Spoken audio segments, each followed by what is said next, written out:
Bueno, es un placer estar aquí en Jerez. Si en febrero no acaba bien, si Jerez no comienza. Es una cosa un poco extraña, ¿no? Cuando empieza a llegar el final de febrero decimos, ya se acerca Jerez. Si ustedes vieran en el Facebook un día antes del festival, todo el mundo poniendo, empieza Jerez, y todo el mundo, voy. Es decir, que es una cosa muy curiosa. Bueno, yo soy simplemente una especie de guía, porque Luisa tiene tanto que contar que a lo mejor lo que quiero es simplemente reconducirla, porque ella va a contar cosas por sí sola. Luisa Triana, en realidad Luisa García Garrido, nació en Triana, la calle San Jacinto. ¿Puedo decir cuándo? Dímelo otra vez, que tú ya ¿Puedo sabes decir cuándo? Ah, sí. Sí, bueno, ella cumplirá 80 años dentro de un mes. Entonces... Con lo cual todos los que estamos aquí firmaríamos, ¿no?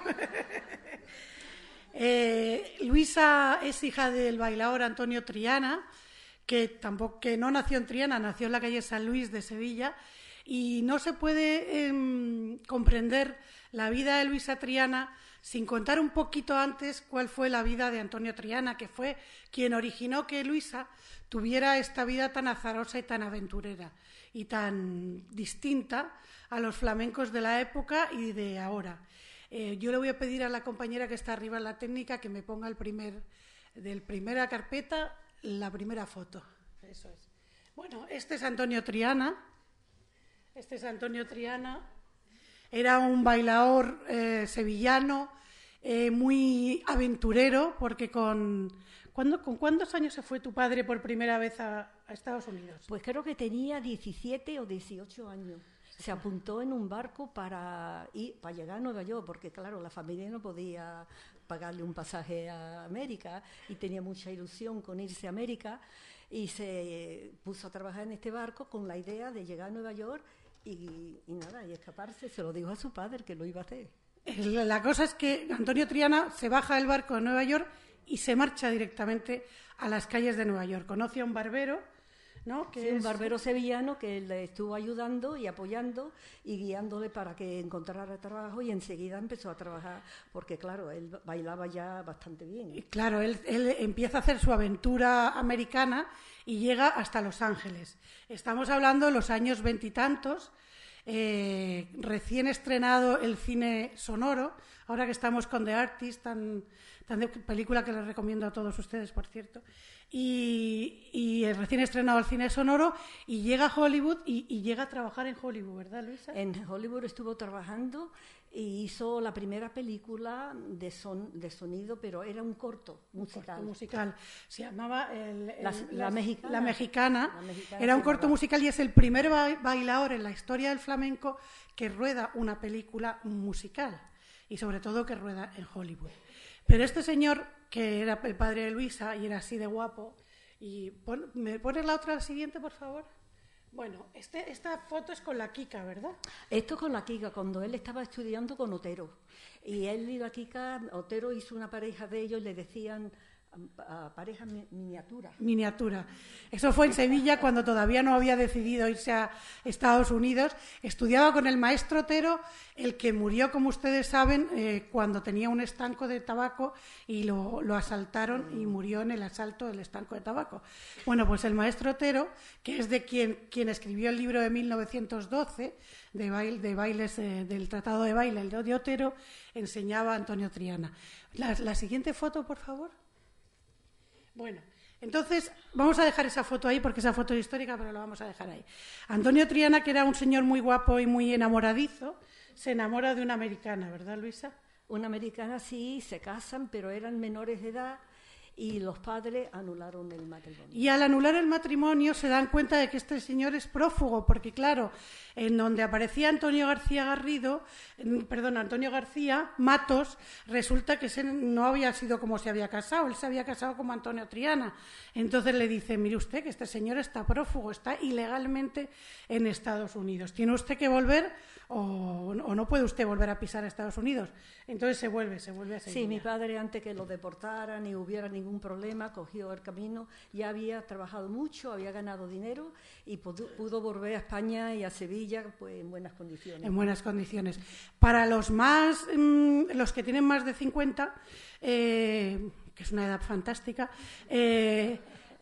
Recordarles que él llega a Sevilla y antes de la Guerra Civil Española, sobre el año 32-33, creo recordar, no, un poco antes del 32, en el 30 se casa con Antoñita Colomé, con la actriz Antoñita Colomé.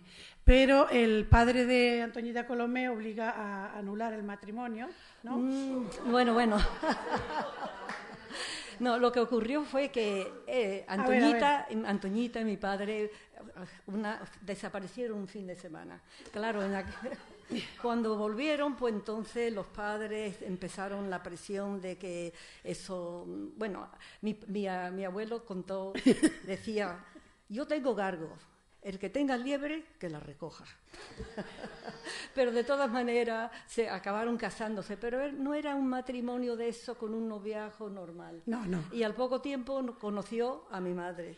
Conoció a su madre, por cierto que en la historia de Antoñita Colomé, que fue una actriz importantísima de la historia del cine español, casi nadie contempla este matrimonio breve con Antonio Triana, pero sí está documentado y además salió en un periodo que se llama La Unión, que se acabó de editar antes del 36, y entonces en Sevilla, y entonces conoce a su madre. Bueno, su madre era una mujer muy guapa, y he visto fotos de su madre de joven y ya de mayor, y era una mujer bellísima, así como Luisa, y entonces con su madre pues ya forma una familia y nace Luisa, nace su hermana.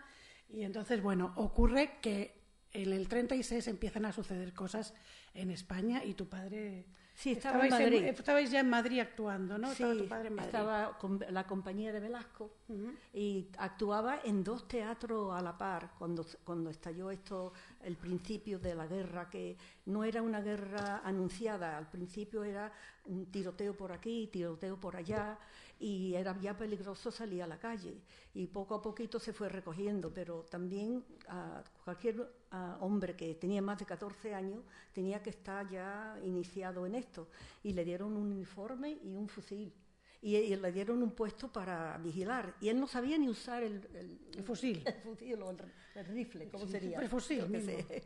Total, que él cuando contaba esto lo contaba con mucha gracia y decía que él tenía que estar para arriba y para abajo, y con eso y le tenía miedo, digo, a ver si esto se dispara. Total, que Antonio Triana vuelve un día a su casa, estaban en Madrid, porque él estaba actuando en varios teatros, y vuelve un día a su casa y de repente se encuentra con que ha caído una bomba. Y una bomba cree que en su casa. No fue así. No, fue en la casa de al lado. Fue en la casa de al lado. La casa de al lado, y dejó un hueco muy grande en la parte nuestra, que yo me acuerdo, esto es un recuerdo que yo tengo en mi cabeza, que por lo visto yo me acerqué a ese hueco con el humo y vinieron, me gritaron y me cogieron para que no me acercara. Y también mi abuela, que se había trastornado, la pobre, no la encontraban y se había quedado detrás de una puerta. Y yo fui la que lo encontré. Claro. Y le dije, aquí está mi abuela. Y total, que mi padre decidió, aquí nos podemos quedar. Y ese mismo día fue a la embajada francesa para que le dieran permiso para llevar, porque ya éramos 3 niñas. Había nacido yo, había nacido mi hermana Antoñita y también mi hermana Félix. Y mi abuela estaba con mi madre, así que tenía él 2 mujeres y 3 niños chicos.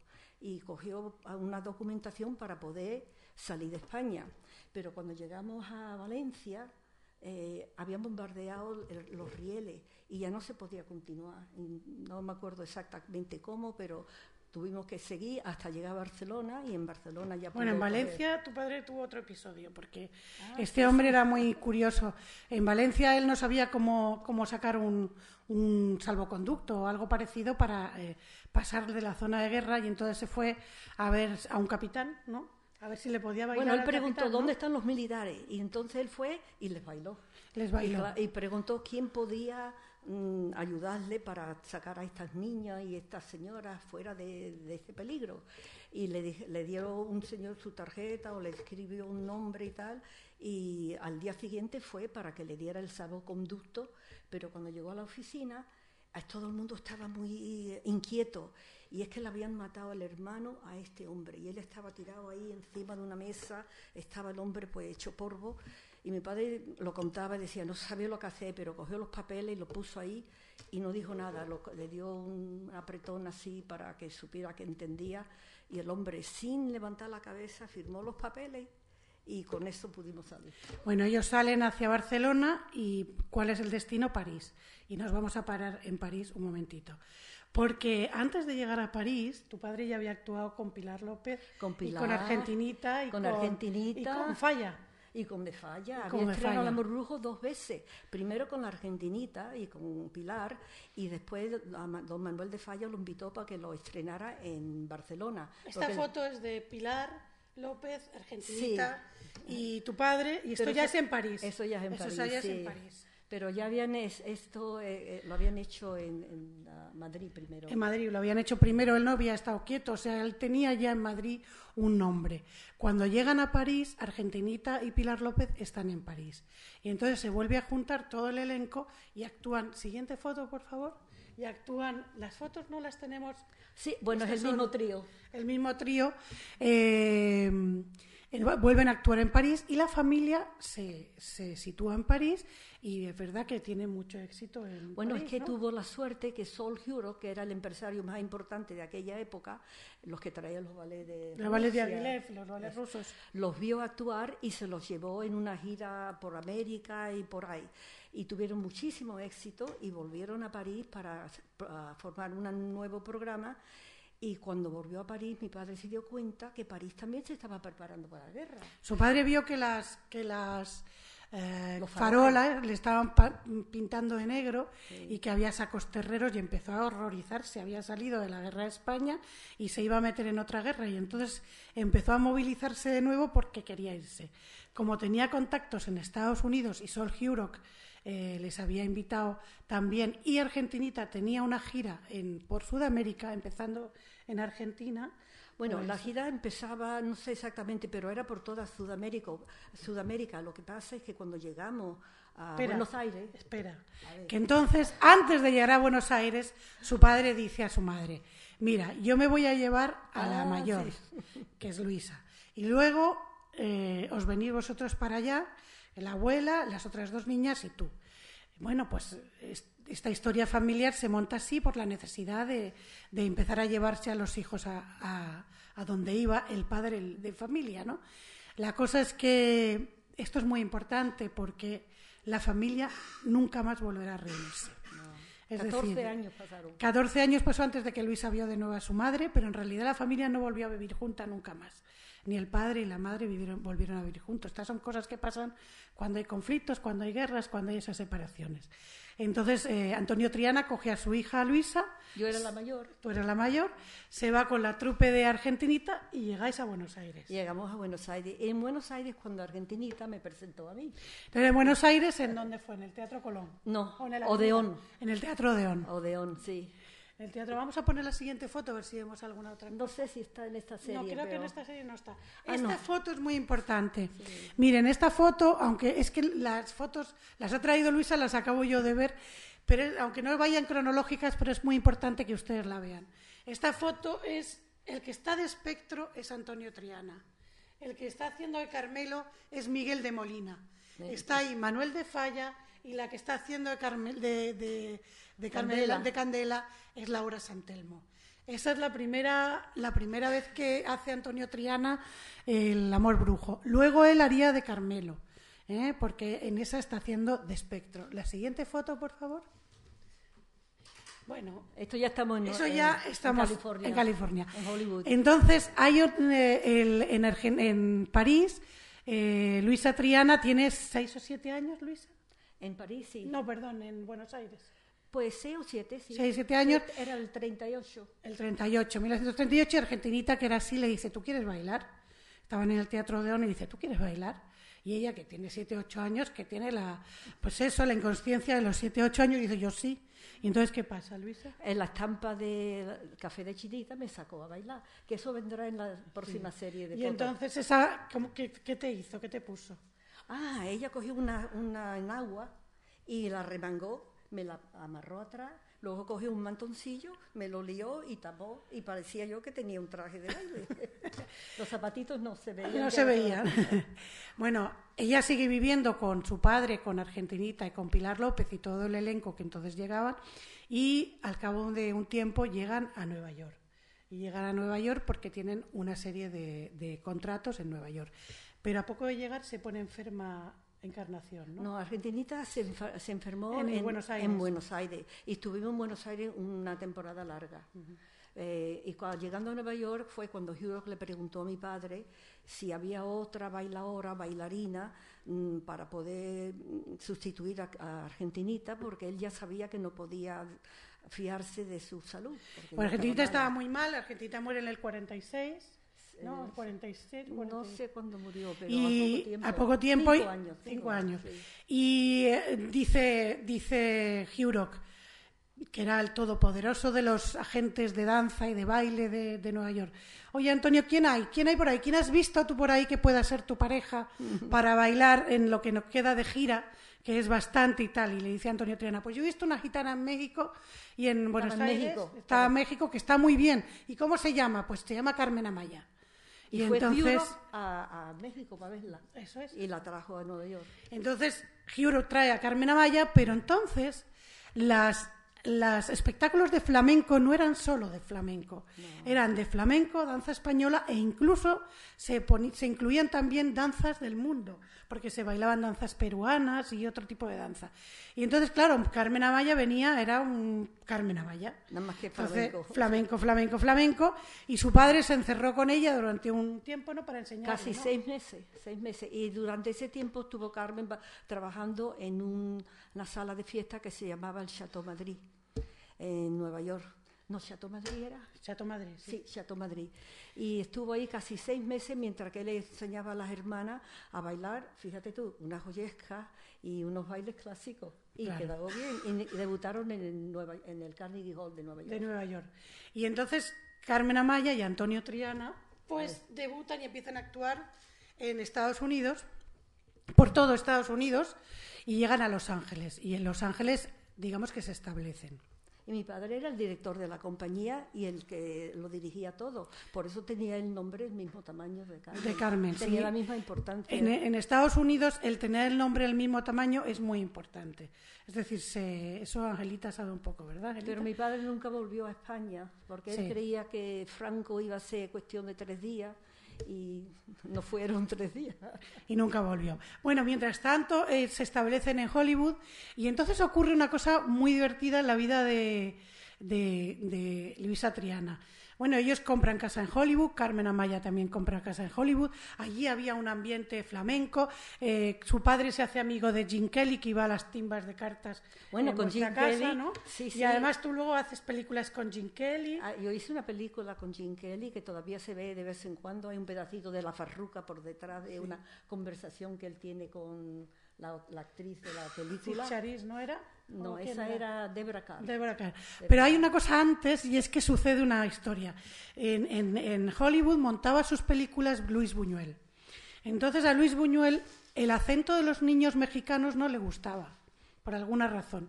Y pues bicheando allí en los estudios, de repente conoce al padre de Luisa, Luis Buñuel, y el padre de Luisa hacen buenas migas, son españoles, se llevan bien, y dice, oye... Jugaban a las cartas casi todos los fines de semana. Jugaban a las cartas en su casa casi todos los fines de semana, y de repente dice, oye, ¿por qué no me dobla tu hija las voces de niño? Y de repente se encuentra a Luisa Triana con 10 añitos doblando las voces de niño de las películas de Buñuel. Es decir, que si ustedes ven algunas películas de Buñuel, la voz de los niños es la voz de Luisa Triana. Él estaba trabajando entonces en los estudios de Colombia. Entonces, películas de Colombia de aquella época también las soy yo. ¿También las doblaste? Sí. ¿Era difícil o no? Sí, bueno, no era difícil porque tenían las letras muy grandes y lo tenían todo muy bien organizado. Cuando llegaba la palabra a la rayita, cuando lo tenía tú que decir. Ahora, para que estuviera natural, tenía que ensayarlo y tal, y él me guiaba bastante bien. ¿Y era muy simpático o muy antipático, Buñuel? Sí, muy simpático y conmigo muy cariñoso y todo, sí. Bueno, el ambiente de los flamencos entonces en Estados Unidos era increíble, porque estaban muchos allí, es decir, allí estaban, había estado Encarnación y Pilar, estaban también Antonio Rosario, estaba Vicente Vicas. ¿Podemos pasar la foto, por favor? A ver si está por ahí. Bueno, ese es el Hollywood Bowl. El Hollywood Bowl es un teatro al aire libre en Hollywood que cabe un montón de gente, ¿no? Es una concha que caben más de 10.000 almas. Y Carmen y mi padre estaban 2 noches. 2 noches. Y ve que Frank Sinatra una noche al lado. Eso es el Hollywood Bowl. Sí, ese el es el anterior. Eso, el anterior foto, por favor. Ese es el Hollywood Bowl. Esta es la concha. Esa es la concha del Hollywood Bowl. Ahí caben 10.000 personas. Y bueno, la siguiente foto, por favor. Ese es tu padre bailando en una secuencia. Sí, eso se ve un poco así. Por alegría, un poquito. Por alegría. Siguiente foto, por favor. Bueno, este es Antonio Triana. Como ven, hacía estragos porque tuvo muchas novias en Estados Unidos. Además era muy divertido, tenía un carácter distinto. Nadie conocía entonces a Antonio Banderas y este debería ser el Antonio Banderas de la época. Siguiente foto, por favor. Bueno, este es tu padre también bailando. Sí, a ver. Bailando, con el traje corto. Con bueno, alegría. Ellos están mucho tiempo en Hollywood, hacen una temporada allí. Siguiente foto. Este es el libro que escribe su última mujer, Rita, que sobre Antonio Triana. Es el único que está editado sobre su vida. Está en inglés, pero vamos, existe y se puede comprar. Siguiente imagen. Bueno, esta foto es importante. Esta foto importante. Me voy a bajar de aquí por si no la veo. Vamos a ver si no voy a caer, que también soy muy propia yo. Esta foto es importante porque, mira, ahí está Encarnación, Pilar López, está Antonio detrás de Carmen Amaya, Encarnación, Carmen Amaya, Pilar López, Antonio, Sabicas en aquella esquina, Antonio Triana, aquel de allí. Es una foto del flamenco que había en aquella época en Estados Unidos. Los mejores estaban por allí. Estaban haciendo todo Estados Unidos, estaban haciendo giras y era espectacular porque se juntaban todos entre Nueva York y Los Ángeles. Nueva York era el centro, después fue Hollywood. Pero después primero, fue Hollywood, ¿no? Primero fue Siguiente imagen. Bueno, y esta foto también es muy divertida sí. Porque esta foto es esa niña chiquitita que está en brazos de su padre. Ese es mi Luisa. debut. Esa es Luisa. Y ahí están todos. Miren, aquel de allí en la esquina que tiene una cara así más morena, ese es el Chino, el padre de Carmen Amaya. La madre. La madre, la señora más gordita de aquí, esa es la madre de Carmen. Ahí está Carmen, al lado de Antonio Triana. Está mi tío, Manuel García Matos. Matos. Manuel García Matos, que es el de las gafas.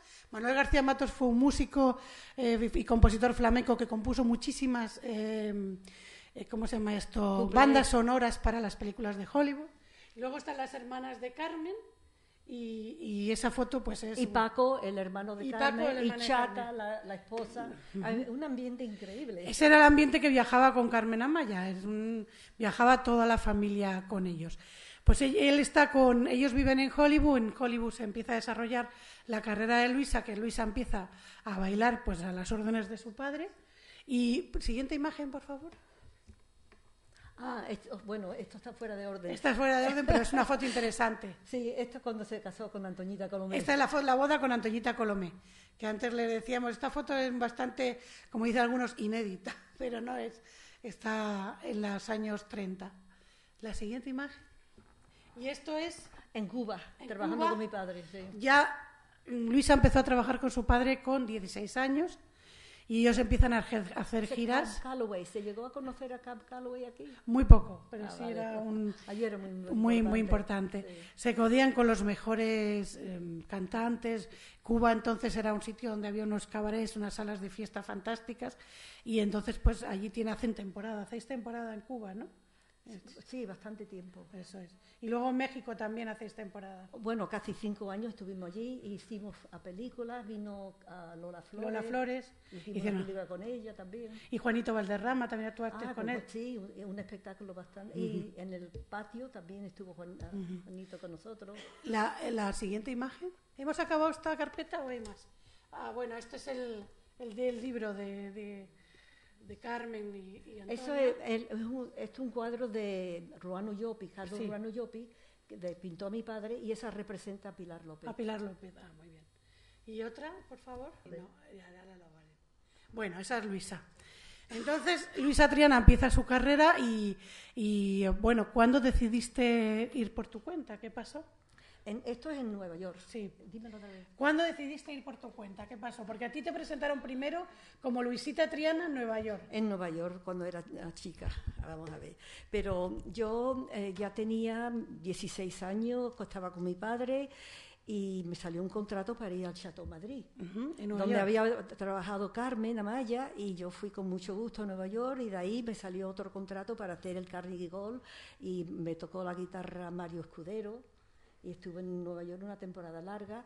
Iba a viajar con Carmen, pero no coincidía la fecha de partida con mi actuación en Carnegie Hall, y la actuación era 2 días antes de la ida de Carmen. En 1956 es cuando tú haces tu compañía y actúas en Carnegie Hall. Y estuve con la compañía casi 30 años. Y actúas en la Ópera de San Francisco, en el Dorothy Chandler Pavilion de Los Ángeles, y hace una gira, bueno, hace giras constantemente. A mí ¿no? me gustaba mucho montar, y montaba tanto las cosas clásicas como flamenco. En aquella época los espectáculos flamencos, los programas eran muy largos, ¿verdad, Luisa? ¿Eran largos? No, parecen que eran largos porque había muchos números, pero los números no eran tan largos como los números de hoy. Entonces muchos números eran 3 de 5 minutos, como mucho, o 6. No los flamencos, pero las cosas clásicas no eran tan largas. Pero montaste El Amor Brujo, montaste... La Carmen, desde luego, La Vida Breve entera de Falla. Ahí están los programas, hija, que me lo tienes tú. Sí, no, montaste La Vida Breve, Capricho Español, el concierto de Aranjuez. Eso fue lo más maravilloso para mí. Ella hace giras, pero también le pasa una cosa, y es que se enamora. Las mujeres somos así. Y de repente se enamora de un americano, tiene que ser un americano muy curioso, por cierto, porque verán ustedes, Luisa no puede ser normal para nada. Entonces este señor, que era un experto en sonido y en ritmos y en aquella época que eran los años 50 y tal, pues este señor es nada más y nada menos que quien lanza al estrellato y les pone el nombre a los Beach Boys. ¿Se acuerdan ustedes de los Beach Boys de California y todo eso? Pues es el marido de Luisa, el exmarido de Luisa, del que luego al final, muchos años después, se separa, y el padre de tu hijo. Y entonces es cuando te casas y te retiras un poco, ¿no? Bueno, bastante, porque ya no podía viajar con la compañía, y lo conocí con 15 años.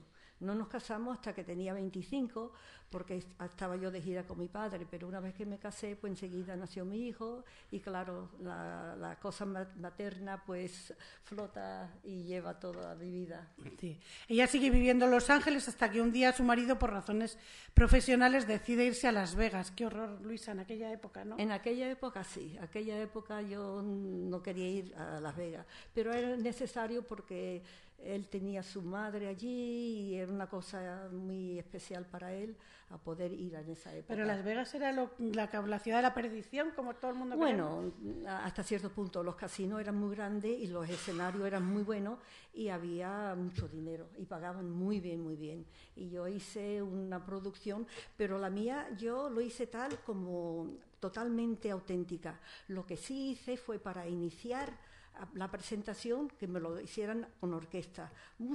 Ellos querían mucho ruido, digo, muy bien. Entonces eran unos caracoles y me lo cogieron la partitura de la guitarra y me la orquestaron. Y salió una muchacha, ¡pum!, un abanico, otra, y cuando ya estaban todas colocadas, puse el foco a la guitarra y empieza él a tocar y todo el mundo encantado. Pero cuando estaba tocando solo, sin empezar con la orquesta, estaba el director del Desert Inn muy inquieto y me decía, no, esto no tiene fuerza, pero cuando le hice la introducción, punto, y de ahí para adelante todo auténtico. ¿Cómo formabas tú una compañía en Estados Unidos? Bueno, es que siempre había españoles que venían y les gustaba aquello y se quedaban. Siguiente imagen, por favor. Mira, esta se ve poco, pero estás tú bailando. Por Soleá. Por Soleá, que es mi baile favorito. Tu baile favorito. Y decías que siempre hay españoles. Y cantaores, supongo que serían españoles, ¿no? Sí, desde luego. Había Miguel Galvez, que era de Las Cabezas, le decían el niño de Las Cabezas, pero su nombre era Miguel Galvez, que ya murió por allí porque se casó con una muchacha americana y ya se quedó por ahí. Pero era un gran cantador y por muchos años volvía para los festivales. Y también había un muchacho trianero, que está, ahora mismo se me ha olvidado el nombre, pero que también se quedó y también murió en América. ¿Y bailadores qué hacías con el baile? Los bailadores, pues también había un muchacho, Martín, que era español, que había llegado con una compañía, lo de siempre, se había enamorado de una americana y se quedaba por ahí y estaban rifados, porque claro, como éramos un núcleo pequeño de auténticos artistas, nos uníamos y luego para las cosas de grupo, pues a los alumnos y gente... Porque tú enseguida pusiste una escuela en Las Vegas, ¿no? Sí, entonces sí tenía una escuela formal todos los días, que es mucho trabajo. Sí. Y además no solamente tuviste una escuela, sino que tuviste una cátedra de flamenco en la Universidad de Nevada, ¿no? Cuéntame cómo fue eso. Bueno, es que la señora vino a mi casa... ¿Qué señora? La directora de la universidad. La rectora de la universidad, ¿no? Eso, yo había hecho una exposición y ella me invitó a que hiciera ¿Y cuánto tiempo estuviste en aquel? Casi 8 o 9 años. 8 o 9 años con una cátedra de flamenco en la Universidad de Nevada. Sí. Yo creo que es la única cátedra que ha existido en Estados Unidos. Que yo sepa, pero no estoy segura. Sí, seguro. La siguiente imagen, por favor. A ver si se ve un poco bien. Sí, es que está también con bata de cola y con... Pues yo creo que ahí no la veo bien, pero creo que esa es Miguel Galvez que está ahí cantando. Sí, Miguel Galvez cantando. Bueno, sí, puede ser. Ella sigue haciendo cosas, sigue haciendo con su compañía, incluso viene a España en un momento y bueno, contacta con José Antonio, ¿verdad? En el año... sí, en el año 50 y... No, más, en el año 60 y algo. Eso es, ¿verdad? 67, contacta con José Antonio, con el que fue director del Ballet Nacional de España y director de la Compañía Andaluza de Danza, y haces una pequeña compañía también y actúas en Madrid, ¿no? En el Pasapoga de Madrid, que nos prorrogaron 3 o 4 veces, estuvimos ahí casi 3 meses. Casi 3 meses. Y luego vuelve a Estados Unidos. Luisa es muy curioso porque cuando uno la ve aquí, pues con el acento que es de su padre y tal, pues parece muy de aquí. Cuando uno está allí con ella en Estados Unidos, es muy americana. Porque tú te esforzaste mucho en el acento, ¿no? Porque en principio sí, porque mi padre nunca perdió un acento muy exagerado en el inglés, y yo de cuando era chica pues me molestaba eso un poco y yo me empeñé en que no iba a tener acento español en el inglés y creo que lo logré. Sí. Pero paralelamente a la carrera dancística de Luisa, desde muy pequeña también cultiva otra faceta artística muy distinta, o quizá no, porque todo lo que es arte pues se complementa, que es la pintura. Luisa Triana desde siempre ha pintado y eso fue desde pequeña, ¿no? Desde muy chica. Mi padre me apoyó imagen, muchísimo. Por favor. Sí. No. Mi padre me apoyó porque a él le gustaba la pintura también. No te preocupes. Sí, vale. Es que van a venir los cuadros de pintura. Ahora vienen después. Empecé a estudiar con los pintores Nikolai Fechin y Will Foster, que hicieron cuadros de mi padre y de mí, y que esos fueron ahí, van a aparecer también. Bueno, uno de los pintores que pintó a Luisa fue Ruano Llopis, en un cuadro que luego veremos. ¿Puedes poner la carpeta última, por favor, de los cuadros? Muchas gracias. Y ella empieza a hacer también exposiciones y en 1987 el Reed Whipple Center en Las Vegas, ¿no? Dímelo otra vez. Ya. Léelo tú que en inglés te sale mejor. No lo veo. Reed Whipple Center en Las Vegas. Reed Whipple Center. ¿Ves? Es que ya le sale Reed Whipple Center. Ese Whipple Center de Las Vegas le invita a hacer una exposición. Bueno, esta es la cátedra de flamencología de Jerez que le otorgó un diploma de honor. La siguiente imagen. Este es el cuadro que ustedes tienen aquí en el Centro Andaluz de Flamenco. El original está pintado sobre tabla y es un cuadro de Carmen Amaya. Este es un grabado. Un grabado del mismo cuadro. Sí, bueno, este es el grabado, pero el original está aquí. Aquí está pintado sobre tabla y está ahí aquí a la vuelta, o sea que lo pueden ver. Siguiente imagen. Y ese está en color. Y estos son los cuadros que pinta Luisa. Luisa siempre se ha inspirado en el flamenco, ¿verdad? Para pintar tus cuadros. Sí, eso es lo que a mí más me gusta. A mí me gusta pintar la bailaora, porque es lo que más siento y lo que más entiendo. Además dice que a veces ve cuadros que ve la mano puesta y dice, esa mano así es imposible, ¿no? Bueno, eso sí, es una ventaja que tengo al pintar, porque yo pongo un pie a un lado y yo siento dónde va a ir la mano para colocarla, que es un pintor, por bueno que sea, tiene que sentir baile o depender de la que le está posando o de una foto.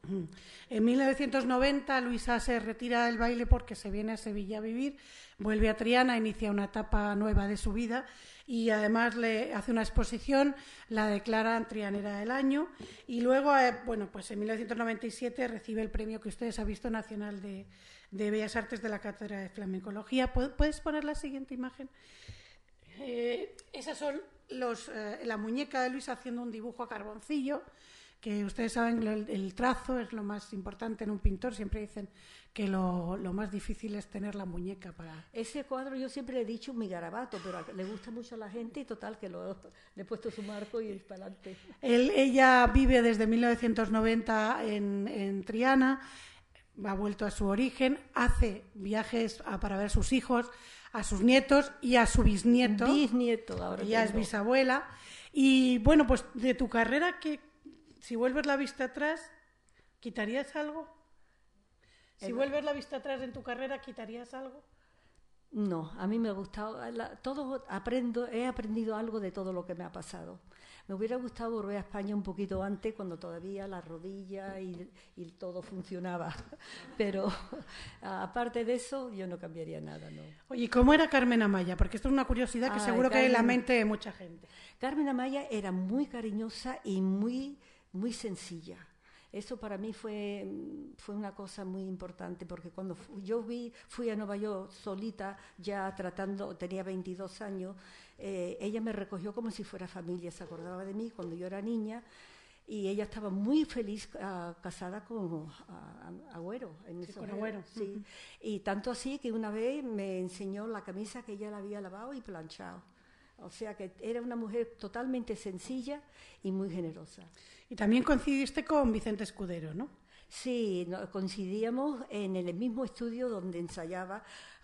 Él ensayaba por arriba, yo por abajo, y coincidíamos, y era un hombre muy elegante, y me regaló un libro que yo te enseñaba. Uh-huh. ¿Y a tu padre no le gustaba mucho? No, mi padre era un poquito más tradicional y Escudero era muy avant-garde, era muy... Él era raro siempre y además él no era flamenco, era artista y tenía un perfil buenísimo, precioso para pintarlo. Yo siempre me fijaba en eso. Y tenía otra cosa que era curiosa, que cuando era joven parecía mayor. Y eso la gente lo trataban con mucho respeto, como si fuera un hombre mayor, sin ser tan mayor como aparentaba. ¿Y tu experiencia en Hollywood? Gene Kelly, John Wayne, Sid Charisse, a ver. Bueno, esa gente, todos muy simpáticos. Aquello, o sea, no tenían la personalidad del teatro, era totalmente, o del cine, era totalmente distinto. En persona eran gente muy ¿Pero sencilla. te hacían bailar a lo mexicano o no? Porque parecía que todos los españoles eran mexicanos, ¿no? Bueno, eso sí, en aquellos tiempos no tenían tan claro la diferencia de que España y los españoles eran de España, que estaban en Europa, y los latinos eran de América, o sea, se confundían. Pero con el tiempo ahora ya está. Pero te pasó algo, ¿no? En una película con John Wayne, ¿no? Que te querían hacer bailar una cosa que tú no querías, ¿no? Sí, tú quieres claro.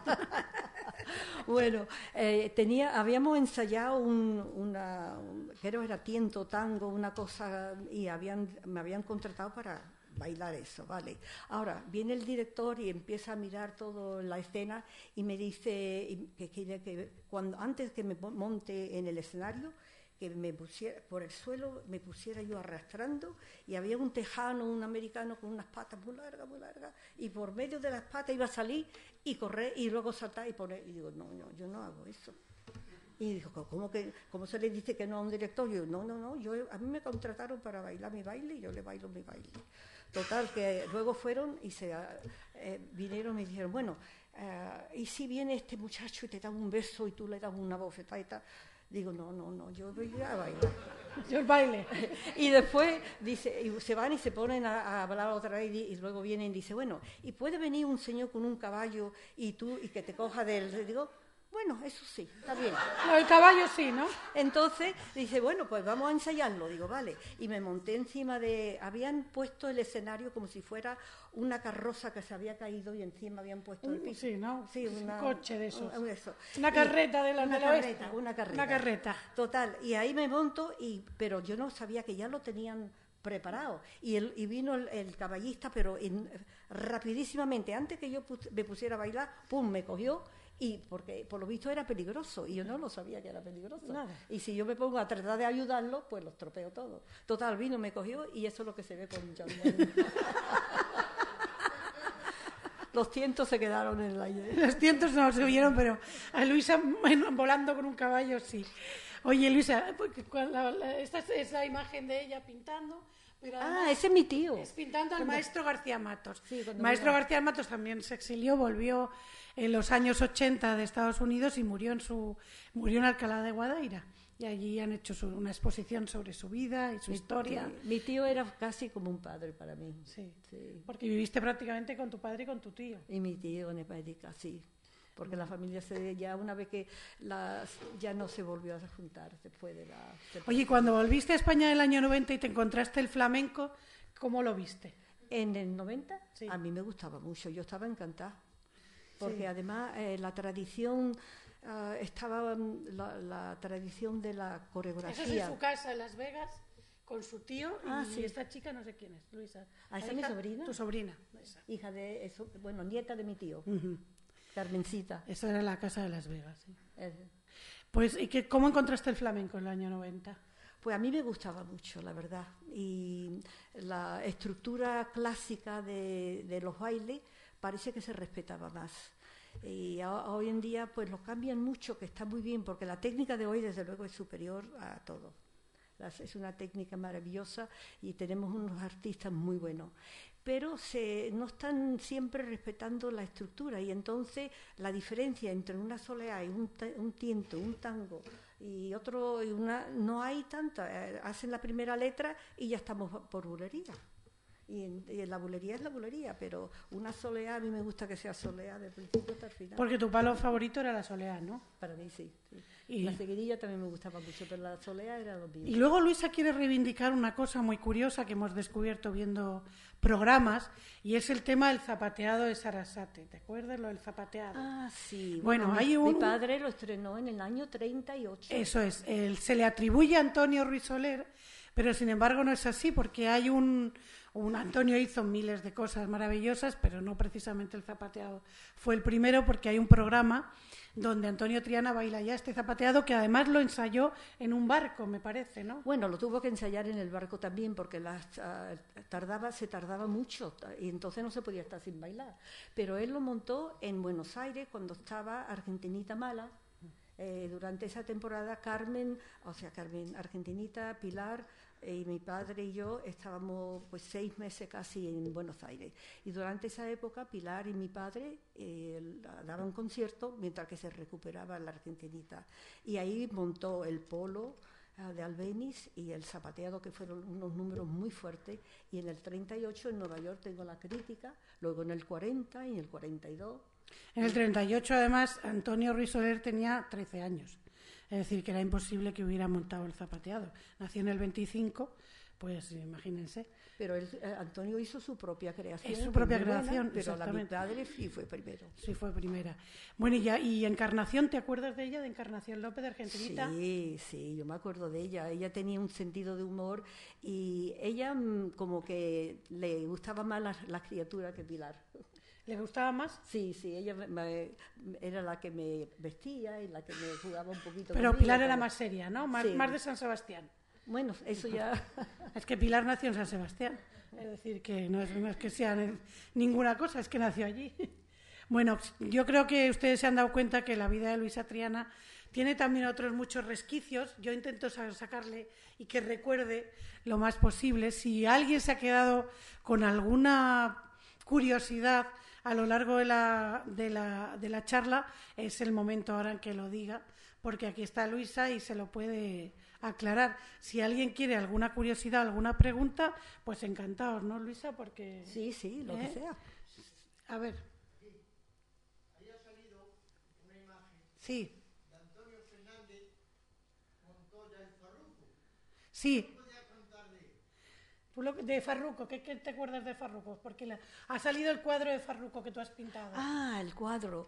Yo de Farruco, bueno, yo lo conocí cuando, la primera vez, cuando era muy joven, cuando estaba en la compañía de José Greco, que pasaron por Los Ángeles, y en aquella época pues casi todos los flamencos que llegaban a Los Ángeles iban a casa de mi padre.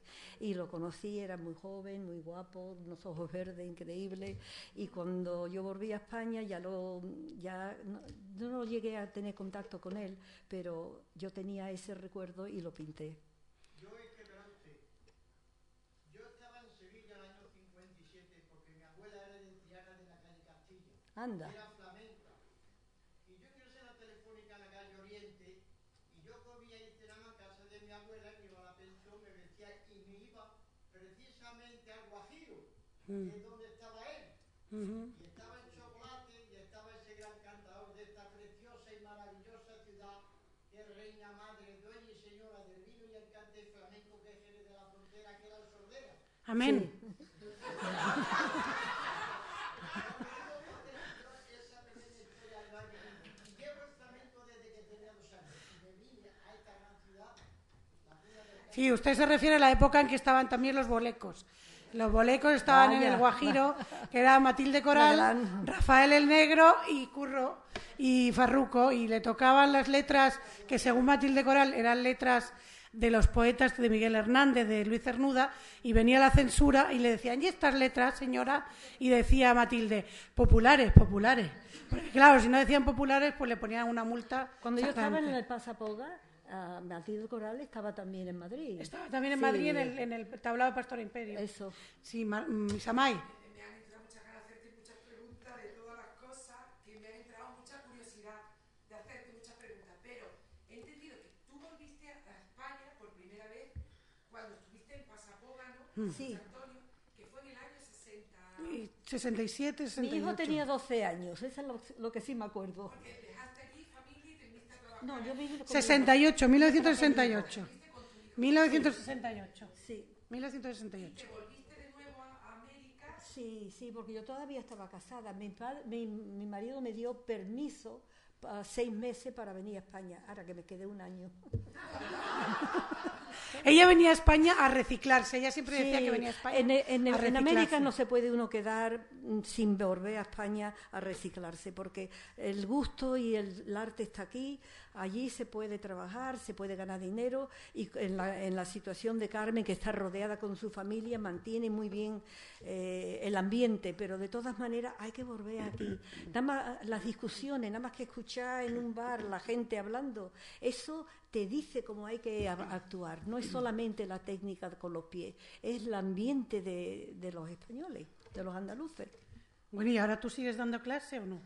Sí, doy clase, pero ya un poquito más limitada desde que, tú sabes, los años se te echan encima, pero con las castañuelas sigo bastante. Ella ha grabado disco de castañuelas, ha hecho conciertos de castañuelas también, hiciste Sí. con la Sinfónica de Las Vegas, ¿no? De Las Vegas, sí. Hizo conciertos de castañuelas y luego el año pasado estuvo dando clases en Singapur, aquí donde la tienen. Es decir, que se va a Singapur, ahí al lado, a Corea del Río, a dar clases, Pues ¿no? hay un ambiente ahí bastante importante. Yo me sorprendí porque las preguntas que me hacían venían, pero que tenían conocimiento y sabían de lo que se estaba hablando. Sí, sí, ¿no? Sí. Es que el flamenco es internacional. ¿Y tú crees, Luisa, que el público de aquella época, el público de tu padre, que veía a Carmen Amaya, a tu padre en América, era un público entendido, un público simplemente que amaba el flamenco? Bueno, los entendidos de aquella época eran menos que hoy en día. Aquí, hoy en día, yo creo que hay más que conocen, pero los entendidos de aquella época estaban muy bien puestos. Ahora que era un grupo limitado en una sala de concierto, pues a lo mejor la tercera parte o la cuarta parte eran entendidos de verdad, y los demás eran gente que le gustaba y tenían conocimientos más o menos. Pero entendido, Pioneros, tu padre, Carmen Amaya, todos ellos. yo creo que ellos... El flamenco a público, ¿no? Sí, yo creo que las actuaciones de ellos fueron lo que le dio interés a la gente a estudiarlo y a conocerlo mejor. Y luego la Feria Mundial de Nueva York, que fue la gran el 65, que fue la gran explosión del flamenco en Estados Unidos. La verdad es que ellos, hombre, abrieron brecha, y luego que además yo creo que el flamenco gustaba, ¿no? Porque aunque fuerais Sí. por primera vez a una ciudad, gustaba, ¿no? Gustaba el flamenco. El flamenco siempre se usaba como la brocha de oro, o sea, bailaba los clásicos y tal, pero para terminar la primera parte, porque siempre se hacían 2 partes, a veces 3. Y entonces eran como 3 finales que tenían que tener un punto más importante que lo que se acababa de hacer. Y esos puntos siempre era el flamenco. Se hacía el clásico para preparar y para demostrar la técnica y la habilidad de uno y la coreografía, pero para llegar al público se usaba el flamenco. Y luego una cosa que tú me has comentado alguna vez con respecto al baile de Carmen Amaya es que no era tan rápido como vemos en las películas. No. Ella se recreaba y era mucho más tranquila. Ahora, que como te emocionaba tanto, daba la sensación de que había habido todo velocidad, pero iba como montando, estaba ella creando sobre un tema rítmico, la idea rítmica que ella tenía, y improvisaba mucho, porque yo la veía muchas veces. Siempre era la misma idea, pero ella se dejaba, se entregaba a su baile. Era interesante. ¿Alguna pregunta? Pues...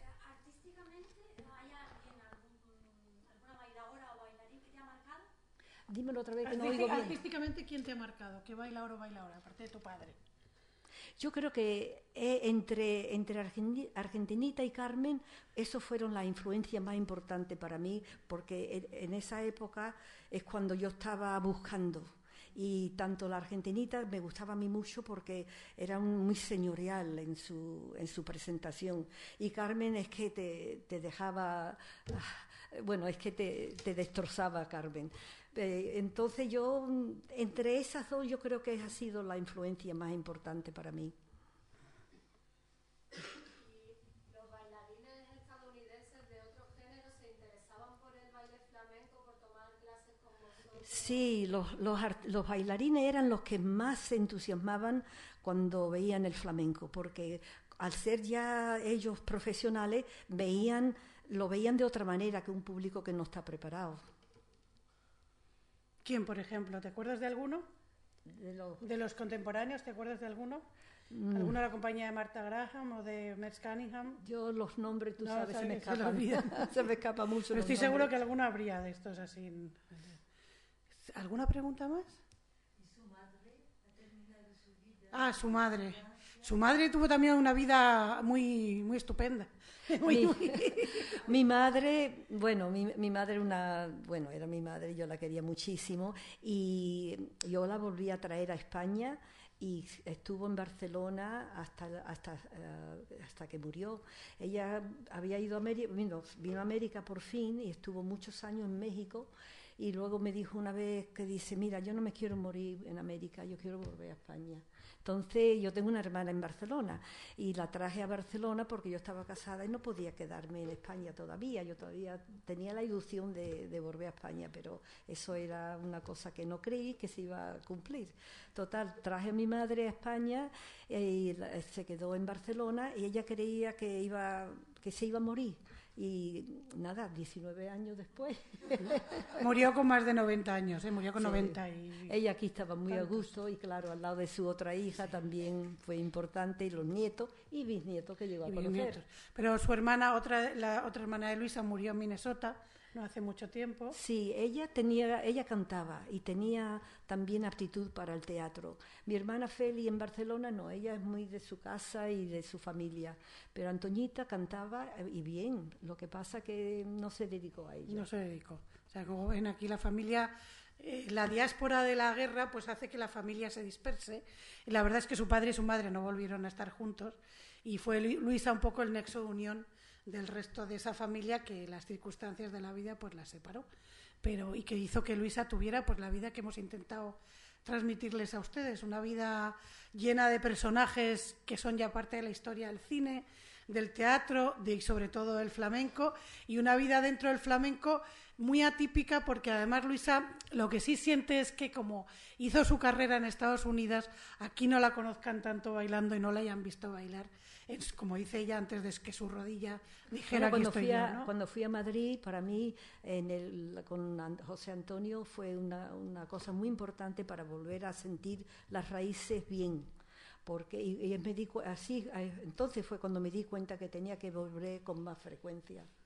Para oler más a España, ¿no? Sí, para sentir y interpretar las cosas como se deben de interpretar. Igual que aquí venía Jerez todos los febreros y marzo También. para el festival. Jerez en particular. ¿Algún documento de usted que se pueda ver para cómo usted ha bailado? ¿No ha quedado algún documento en Estados Unidos? Documento, no, hay algunas cositas de película, pero te exigían mucha rapidez y en aquellos tiempos lo usaban para dar un efecto. Por ejemplo, cuando hice la película con Gene Kelly, estoy bailando detrás de una conversación que él tiene con la actriz. Y el baile por Farruca está por detrás. Hay un momento que se acerca a la cámara, pero vuelve a la conversación. Hoy en día se respeta el baile más como un baile y te lo ponen entero. Pero en aquellos tiempos era más bien... ¿Grabaciones de tus bailes hay? Grabaciones hay algunas, sí. Pero están en Estados Unidos. Sí. Y lo único que hay es una cosa muy pequeña en el YouTube que a Luisa odia.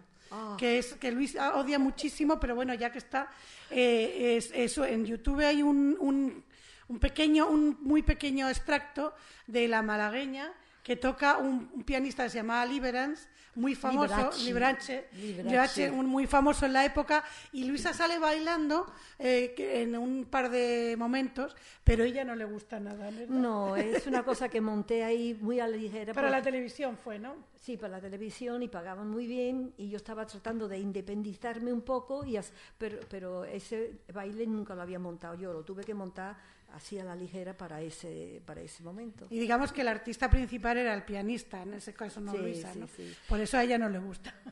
Pero yo voy a buscar algunos pedacitos para poder poner. Los tengo que buscar. Dime. Una preguntita. Ah, aquí está, ya. ¿Cómo te sientes en Jerez? Maravillosa. Después de viajar Mira, tantos sitios. con decirte que me he comprado una casa en Jerez. Yo pensaba que te iba a ir para Sevilla, porque yo sé que tú tenías una casita en Sevilla. Sí, yo tengo mi casita en Va y Sevilla, viene, ahora en Triana. va y viene. En Triana. Cuando me dijo, me he comprado una casita en Jerez, digo, qué alegría, qué grande. Yo vivo, mira, entre Jerez y Triana. Así que a los 80 años estoy muy bien. Si hay alguna cosa más, sí. Yo más que una pregunta, un agradecimiento desde aquí, desde el Centro Andaluz del Flamenco, porque Luisa siempre ha sido muy generosa con este centro. Entonces, aparte del cuadro de Carmen Amaya, que adorna nuestras paredes, que es uno de los que más gustan a los visitantes, ella nos regaló una carpeta maravillosa con programas de mano, con pequeños carteles de su padre, de Carmen, de ella en Estados Unidos, que son unos programas fantásticos porque en ellos se explica cada uno de los cuadros y todas las personas que intervienen en los espectáculos y que están aquí guardados esperando a que cualquiera de... Investigadores. Me alegro que me lo has recordado, porque de vez en cuando me hace falta. Pues nada, dile que como todo se digitaliza te pueden mandar un CD. Vale. No hay ningún reportaje gráfico, no hay ningún documental sobre tu vida. Un documental en sí no, pero tengo algunos pedacitos de Fragmentos, ensayos que lo voy a sacar en limpio y ponerlo para que... No están pasados a DVD, hay que... No, documental no. Se ha escrito, sí ha habido reportajes bastante amplios, Sí. ella está en la Enciclopedia del Flamenco también recogida, pero documental, ahora han hecho una pequeña entrevista para Sí, Canal Sur, que va a es salir verdad, en breve, dentro de un par de semanas. en un programa en Sí, Tesis, verdad. pero en realidad un documental como se ha hecho de Gades o de Antonio el Bailarín o algo así, no hay. Yo animo al Centro Andaluz de Flamenco a que en la medida de lo posible y lo permita el presupuesto, o mucho mejor la imaginación, pues a lo mejor a cámara quieta no sería necesario mucha técnica, empezar a coger a personas como Luisa Triana, como Angelita Gómez, como a los flamencos de siempre, para que nos dejen el testimonio, que los investigadores podamos luego ir aquí, que es fantástico, y ver todo lo que hay. Y complementarlo si no han visto ustedes, aquí hay una magnífica colección de imágenes de Argentinita, de Pilar López, de muchos bailadores. Y yo creo que la memoria viva de las personas que han vivido una parte del flamenco, que es historia nuestra, en un momento en que no, por edad o por vivencia, nosotros no estábamos, yo creo que merece la pena que se recogiera. Y ahora que tenemos los medios como una cámara, pues es fundamental, porque antiguamente nadie sabe, por ejemplo, algunos bailes. Por ejemplo, Luis Atsi tiene bailes que eran de Argentinita porque los montaba su padre. Y eso, pues a lo mejor no se debería perder. El interverso de Goyesca es a base de lo que hacía Argentinita. Eso es. Ese todavía lo conservo. Y ese tipo de cosas, ya que tenemos la posibilidad de que hay un centro andaluz de danza con alumnos, de que hay un centro andaluz de flamenco, de que hay una cámara de vídeo que puede grabar, pues ahora ya no tenemos esa transmisión oral que a veces se perdía. Entonces, eso es una labor que poco a poco, aquí yo me consta que se hace en la medida de lo posible, pero yo animo a que se haga más todavía. Entonces, esa es una petición con mucha humildad, pero con mucho énfasis. Que muchas gracias a Luisa Triana por estar aquí, muchas gracias a ustedes. Esto es un trocito más del flamenco. Gracias a ustedes.